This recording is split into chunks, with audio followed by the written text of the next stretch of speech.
Pada kaidah yang ke-6 telah kita bahas sedikit tadi bahwa orang-orang yang menginginkan jiwanya bersih, suci, ingin menjadi jiwa yang beruntung, sebagaimana firman Allah Ta'ala pada aflaha man zakkaha, sungguh beruntung orang-orang yang mensucikan jiwanya, maka hendaknya dia menutup setiap pintu-pintu keburukan.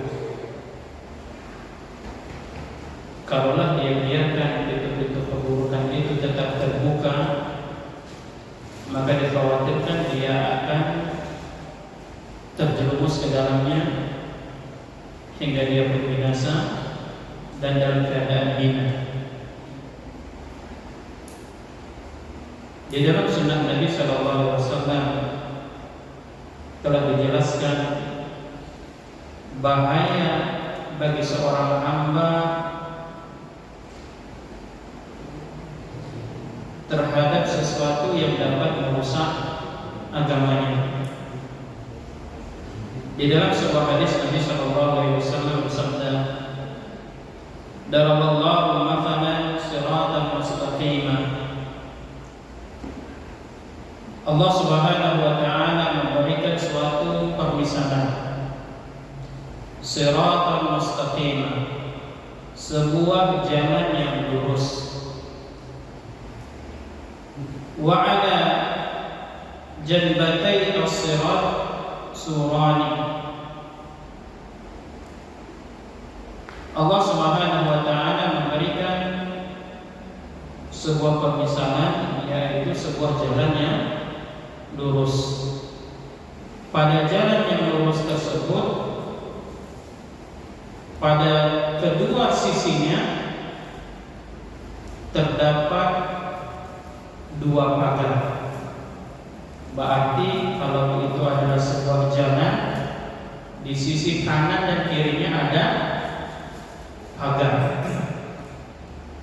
Fihima abwabun mufattahah. Pada kedua pagar di sisi kanan dan kiri jalan tersebut ada pintu-pintu yang terbuka. Wa 'alal abwabi suturun murkhah. Dan pada pintu yang terbuka tadi ada tirai tabir yang menjulur ke bawah. Jadi kalau pintu berarti ada tirainya. Yang kita tidak tahu apa yang ada di dalamnya. Wa 'ala babis sirat da'i yaqul. Dan pada di depan pintu tadi ada penyeru yang berkata, "Ya ayyuhan nas, udkhulus sirata jami'an." Wahai sekalian manusia, masuklah oleh kalian jalan yang lurus ini. Maksudnya apa? Jangan menoleh ke pintu-pintu yang terbuka yang dia ada tirainya. Jadi di depan pintu itu ada penyeru, kalian tapakilah jalan yang lurus ini. Wala tata'arraju, jangan kalian hiraukan dengan pintu-pintu yang terbuka. Wada'in yad'u min fawqis sirat. Dan ada penyeru yang menyeru dari atas jalan. Fa idza arada yaftahu syai'an min tilkal abwab. Jadi di sini ada berapa penyerunya? Ada dua. Yang pertama di depan pintu, yang kedua di atas. Apabila seseorang hendak membuka dari pintu-pintu yang ada, maka penyeru itu berkata, "Waihak, celakalah kamu, la taftahu, jangan engkau buka pintu itu. Fa innaka in taftahu talijhu, kalau engkau buka pintu itu, kamu akan pasti memasukinya."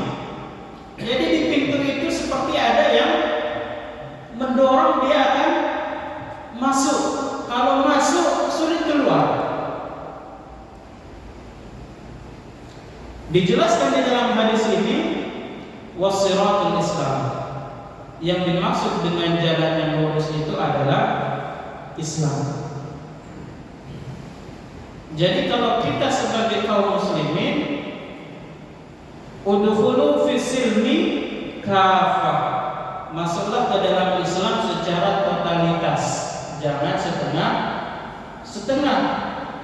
Kita sebagai kaum muslimin hendaknya benar-benar mempelajari Islam dengan dalil. Wasurani hududullah ta'ala, yang dimaksud dengan dua pagar di sisi jalan tersebut adalah batasan-batasan Allah Ta'ala, aturan-aturan Allah. Ada perintah, ada larangan. Jangan melampaui batas, jangan tinggalkan perintah dan jangan melaksanakan larangan. Ini aturan Allah, ada perintah, ada larangan. Wal abwabul mufattahatu maharimullah, dan pintu-pintu yang terbuka tadi adalah perkara-perkara yang Allah haramkan. Makanya kalau kita buka pintu-pintu maksiat, maka otomatis akan masuk. Makanya penyuruh itu memanggil apa? Jangan engkau buka, kalau kau buka celaka. Wa dzalika da'i ala ra'sis sirat kitabullah azza wa jalla. Dan adapun penyeru yang berada di depan pintu jalan tersebut itu adalah kitabullah, yang mana di dalam kitabullah terdapat hikmah, terdapat pelajaran-pelajaran, terdapat aturan hidup, kebahagiaan kita di dunia dan akhirat. Inilah penyeru pertama. Wadda'i min fawqis sirat wa'idullah fi qalbi kulli muslim. Dan adapun penyeru yang kedua itu adalah penasihat dari Allah Ta'ala yang berada di hati setiap hati kaum muslimin. Jadi ketika kita hendak berbuat maksiat, biasanya hati kita berkata, ini dosa, jangan lakukan. Ini maksiat, jangan teruskan. Ini kesalahan, berhenti. Ini biasanya hati kita akan berkata demikian. Ini adalah penasihat dari Allah Subhanahu wa Ta'ala di dalam hati setiap kaum muslimin. Agar apa? Jangan sampai jatuh terjerumus ke dalam dosa dan maksiat. Qala al-Hafidz Ibnu Rajab al-Hambali rahimahullah. Al-Hafidz Ibnu Rajab al-Hambali rahimahullah beliau berkata, "Wa man kana fid dunya qad kharaja 'anil istiqamah 'ala sirat." Siapapun di dunia ini yang dia keluar dari istiqamah di atas agama yang lurus, dia keluar dari aturan Islam, fa fataha abwabal maharim allati fi suturi sirat bimannatin wa yusratin wa bimannatin wa yusratan. Dan siapapun yang membuka pintu-pintu perkara yang Allah haramkan yang ada di sisi jalan kanan dan kirinya, dan dia memasukinya, apakah itu perkara yang Allah haramkan berupa syahwat ataupun syubhat, maka kelak pada hari kiamat dia akan disambar pengait ketika dia menapaki sirat yang dibentangkan di atas neraka jahanam. Ini sesuai dengan sejauh mana dia membuka dan memasuki dari perkara-perkara yang Allah haramkan. Ada seorang sahabat Nabi Shallallahu Alaihi Wasallam yang bernama Abdullah bin Rawahah. Dia di rumahnya bersama istrinya. Kemudian dia pun menangis. Istrinya tidak tahu kenapa suaminya menangis. Istrinya bertanya kepadanya, apa yang membuatmu menangis? Ternyata Abdullah bin Rawahah ingat firman Allah Ta'ala, wa inna minkum illa wariduha. Sesungguhnya dari kalian pasti akan mendatanginya. Apa yang akan kita datangi kelak di akhirat? Neraka jahanam. Bagaimana seseorang mendatangi neraka jahanam? Dibentangkan di atas neraka jahanam itu sebuah jembatan. Bagaimana gambaran jembatan tersebut? Jembatan tersebut lebih tipis daripada rambut, lebih tajam daripada pedang. Bisa kita bayangkan bagaimana jembatan itu bentuknya? Lebih tipis dari rambut kita, lebih tajam dari pedang. Dan di jembatan itu ada pengait yang siap menyambar.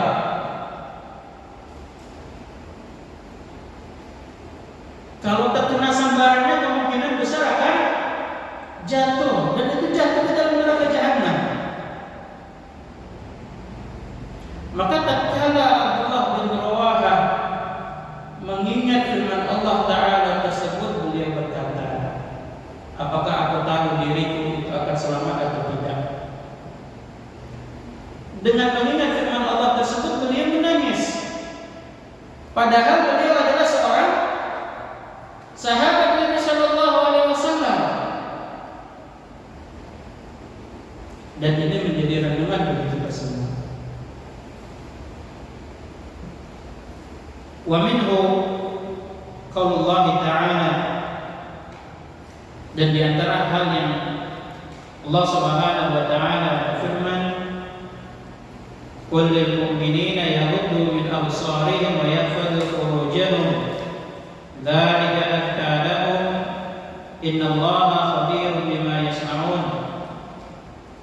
Katakanlah bagi laki-laki dari kaum mukminin, yaghuddu min absarihim, hendaknya mereka menjaga pandangan mereka, wa yahfadhu furujahum, hendaknya mereka menjaga kemaluan mereka. Itu lebih baik bagi mereka. Sesungguhnya Allah mengetahui apa yang mereka perbuat. Abu Hayyan Al-Andalusi rahimahullah berkata, qaddima qaddul basari ala hibdil farji li'anna an-nadhara bariduz zina. Pada ayat ini Allah Subhanahu wa taala kedepankan menjaga pandangan mata daripada menjaga kemaluan. Kenapa didahulukan menjaga penglihatan kita daripada menjaga kemaluan? Karena dari pandangan mata itulah yang mengantarkan seseorang kepada perbuatan zina. Warawaidul fujur, dari pandangan mata itu pula yang mengantarkan seseorang kepada perbuatan keji. Wal balwa fihi asyaddu wa akthar, dan musibah yang disebabkan dari pandangan mata, penglihatan, ini lebih parah dan lebih banyak. Makanya didahulukan menjaga pandangan daripada menjaga kemaluan. Waqala Syekh Sa'di rahimahullah, Syekh Abdul Rahman As-Sa'di rahimahullah, beliau berkata, fa inna man hafidha farjahu wa basarahu tahura min al-khubuth alladhi yatadannasu bihi ahlul fawahish. Maka bagi siapa yang menjaga kemaluannya dan penglihatan matanya, maka dia suci dari hal-hal yang dapat mengotori jiwanya. Wa zakat a'maluhu, maka amalannya pun bersih murni. Bisa dari tarkil muharram, karena dia meninggalkan perkara-perkara yang haram.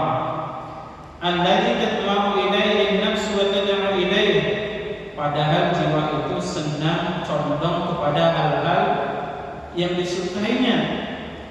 Faman taraka syai'an illa awadahu Allahu khairan minhu, ini suatu kalimat yang penting untuk kita catat. Barang siapa yang meninggalkan sesuatu karena Allah, Allah ganti sesuatu itu dengan yang lebih baik. Kalau kita meninggalkan yang haram, maka Allah ganti dengan yang lebih baik daripada itu. Dan kita harus yakin,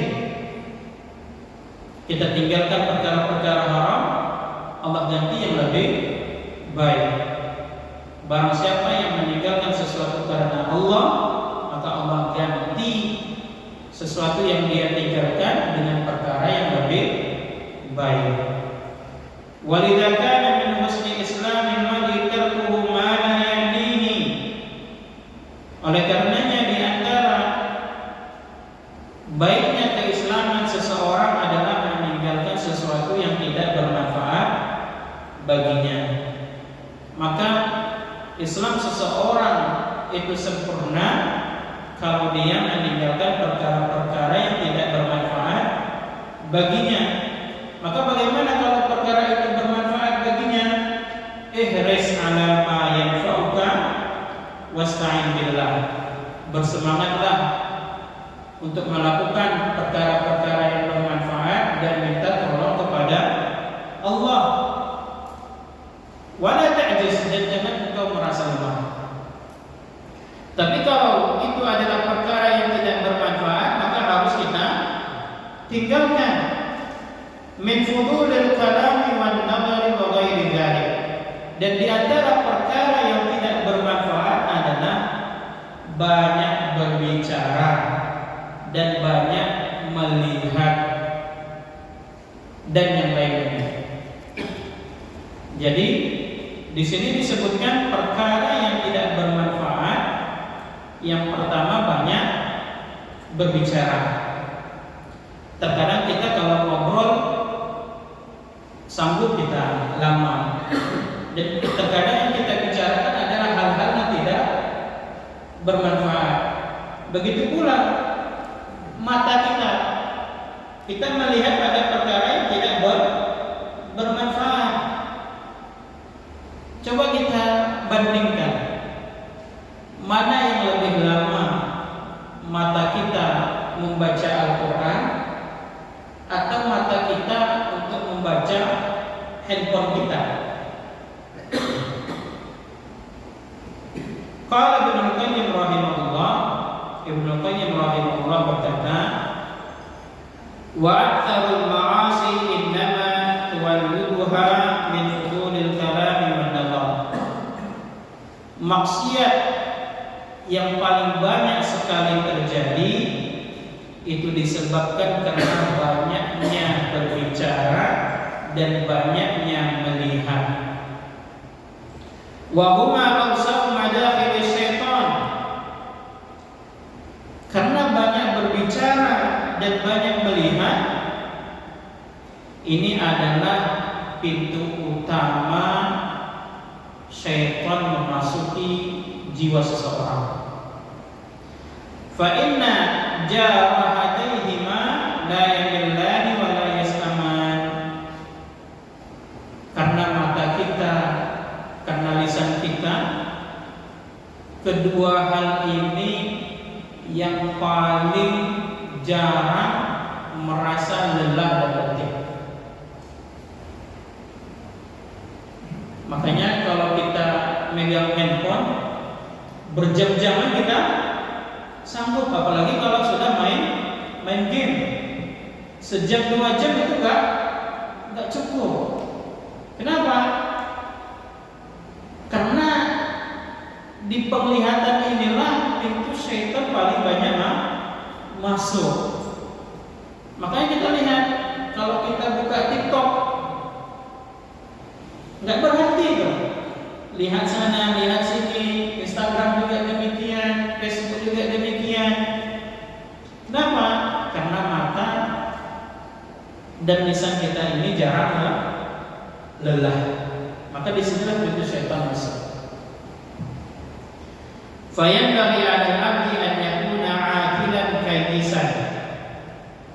Maka hendaknya seorang hamba itu harus berakal dan lagi cerdas, karena banyak di antara syarat ibadah mempersyaratkan harus berakal. Maka kita sebagai seorang muslim harus berakal lagi cerdas. Fayas'alullaha azza wa jalla as-sabra wan najah. Maka hendaknya seorang muslim itu yang berakal lagi cerdas, dia berdoa meminta kepada Allah Subhanahu wa taala kesabaran dan keselamatan. Wa an yaqta'a kullat turuqil mu'addiyati li diya'i nafsihi wa fujuriha. Dia minta kepada Allah Subhanahu wa taala agar Allah menutup, memotong setiap jalan yang mengantarkan kepada kebinasaan dan kemaksiatan. Ini kita harus berdoa minta kepada Allah agar kita tidak terjerumus ke dalam perbuatan dosa dan maksiat. Fadinul 'abdi ra'su malihi wa fi diya'i khasaratud dunya wal akhirah. Ini perlu kita catat. Agama adalah harta yang paling berharga bagi seseorang. Apa yang paling berharga bagi seseorang? Agamanya. Siapa yang menyia-nyiakan agamanya, maka dia akan rugi di dunia dan di akhirat. Maka nggak boleh kita mengabaikan perintah agama kita. Maka hendaknya setiap kita memperhatikan apa yang menjadi kewajiban kita sebagai seorang muslim. Karena agama Islam, agama kita itu adalah modal utama yang paling berharga bagi kita. Kalau kita mengabaikannya, maka kita khawatir akan menjadi orang yang merugi di dunia ini maupun di akhirat kelak. La siyama fi zamanina alladhi waqa'at fihi al-fitan 'ala an-nas kawaqqa'il matar. Terlebih-lebih lagi di zaman kita ini yang banyak sekali terjadi fitnah di antara manusia. Fitnah itu turun sebagaimana derasnya air hujan. Kalau kiranya kita keluar rumah dalam keadaan hujan, berarti kita diliputi oleh fitnah-fitnah. Apalagi di zaman kita sekarang ini, pintu-pintu fitnah syahwat dan syubhat ini marak. Apalagi dengan adanya alat elektronik, gadget kita, HP kita. Maka terkadang kalau kita buka handphone kita, terkadang muncul situs-situs asusila.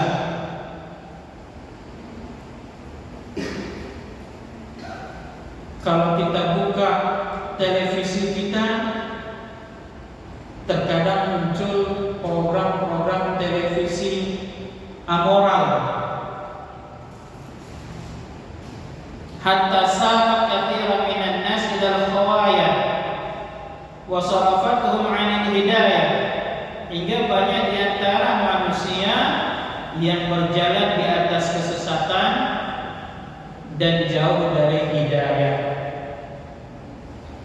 Inilah banyaknya fitnah-fitnah syubhat dan syahwat. Fitnah syahwat, fitnah syahwat, fitnah syubhat itu menyambar dan hati kita lemah. Makanya minta kepada Allah Subhanahu wa taala agar Allah menyelamatkan kita dan agar Allah memotong setiap jalan yang mengarahkan kita kepada kebinasaan dan kemaksiatan. Nas'alullaha al-afiyah. Hanya kepada Allah kita meminta keselamatan. Dan demikian kajian kita pada malam hari ini, semoga bermanfaat bagi kita. Semoga Allah Subhanahu wa taala jadikan setiap kita, jiwa kita ini adalah jiwa yang suci hingga kita beruntung, sebagaimana firman Allah Subhanahu wa taala pada aflaha man zakkaha, sungguh beruntung orang-orang yang mensucikan jiwanya. Dan kita pun semoga Allah taala jadikan kita terhindar daripada orang-orang yang mengotori jiwanya sehingga dia pun merugi, sebagaimana firman Allah taala wa qad khaba man dassaha, sungguh merugi orang-orang yang mengotori jiwanya. Demikian kajian kita, semoga bermanfaat. Subhanallahumma wa bihamdika asyhadu an la ilaha illa anta astaghfiruka wa atubu ilaik. Wassallallahu wasallam ala nabiyyina Muhammad. Wassalamualaikum warahmatullahi wabarakatuh.